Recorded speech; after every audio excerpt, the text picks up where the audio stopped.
সাইয়েদনা মূসা আলাইহিস সালাম আল্লাহরে বললেন, আল্লাহ আল্লিমনি যিকরান, আপনি আমার এমন একটা জিকির শিখাইয়া দেন, লা ইয়ালামুহা ইল্লা আনতা ওয়া আনা, যে জিকিরটার শব্দ আপনি আর আমি ছাড়া কেউ জানবে না। অদ্ভুত অদ্ভুত প্রশ্ন সব আপনি মূসা আলাইহিস সালামের মাথা থেকে পাবেন।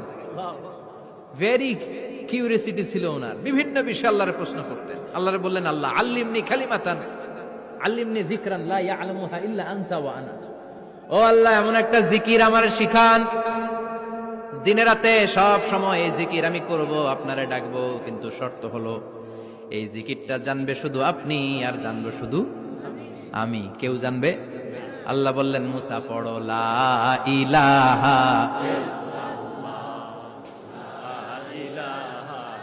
লা ইলাহা ইল্লাল্লাহু মুহাম্মাদুর রাসূলুল্লাহ সাল্লাল্লাহু। আল্লাহ বললেন, মুসা পড়ো লা ইলাহা ইল্লাল্লাহ। মুসা আলাইহিস সালাম কয়,